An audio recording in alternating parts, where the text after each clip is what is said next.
एक दिन जब वे घूमने निकले, तब उन्होंने गांव के पास के जंगल में एक पुराना छोड़ा हुआ कुआं देखा। वे उसके पास गए और उसे सूखा हुआ पाया।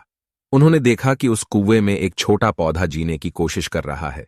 दोनों दोस्तों को पौधे के प्रति दया आ हुई और उन्होंने तय किया कि वे इसे अपने गांव में ले जाएंगे और इसकी देखभाल करेंगे। उन्होंने पौधे को नीचे से खुदाई की और उसे धीरे धीरे कुआं से निकाल लिया। वापस गांव में उन्होंने पौधे के लिए एक ठीक स्थान ढूंढा और उसे वहां रखा। उन्होंने उसे आशा नाम दिया, क्योंकि उन्होंने सोचा कि वो आशा और सफलता का संकेत है। समय के साथ आदित्य और विजय अलग अलग दिशाओं में चले गए। वे अपने अपने काम में व्यस्त हो और उनकी दोस्ती में कमी आ गई। दूसरी तरफ आशा, जिसकी वे दोनों मिलकर देखभाल करते, वो भी अकेली हो गई और कमजोर हो गई। एक दिन जब विजय गांव के पास से गुजर रहा था, उसने देखा कि आशा बहुत कमजोर हो गई है। उसकी पत्तियां सूख रही थीं और उसका रंग बिरंगा चमक खत्म हो गया था। विजय को दुख हुआ और वह जल्दी से आदित्य को ढूंढने निकल पड़ा। उन्होंने बातचीत की और मिलकर समस्या को हल करने का निर्णय लिया। उन्होंने पौधे को पानी दिया, उसे संरक्षित स्थान में रखा और उसकी सुरक्षा के लिए सारे उपाय किए। उसे बचाने का भरपूर प्रयास किया। उन्होंने काफी वक्त बाद मिलकर बातचीत की और अपने खुशियों और दुखों को साझा किया। उनके प्रयास आशा को फिर से जीने की शक्ति मिली। उसकी पत्तियां फिर से उज्जवल हुईं और वह फिर से विकसित होने लगी।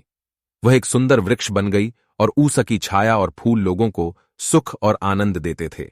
इस वृक्ष ने समुदाय की एकजुटता और दोस्ती की महत्वपूर्णता को याद दिलाया।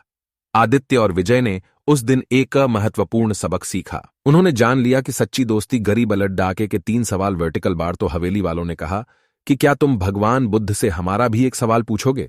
हमारी एक 21 साल की लड़की है जो बोल नहीं सकती है, तो हम क्या करें जिससे इसकी आवाज वापस आ जाए? उस लड़के ने कहा, जरूर पूछूंगा आपका यह सवाल। और उसने उनको धन्यवाद कहा और सुबह वहां से निकल पड़ा। विश्वास और सहयोग की जड़ों से जुड़ी होती है। उन्होंने वचन दिया कि वे एक दूसरे का साथ कभी नहीं छोड़ेंगे और उनकी दोस्ती को हमेशा महत्व देंगे।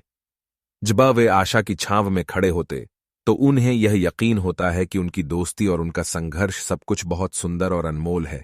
दोस्तों, मैं जानता हूं इस छोटी सी दोस्ती की कहानी को पढ़कर आपको अपना वह दोस्त याद आया होगा जिससे आप काफी समय से नहीं मिले, किसी वजह से उसके टच में नहीं रह पा रहे हैं। तो चलो, उससे मिलने की आज ही कोशिश शुरू करो। इस कहानी को उसके साथ शेयर करो ताकि उसके मन में भी यही ख्याल आए और आपकी दोस्ती को एक नया रूप, एक नई ताकत मिल जाए।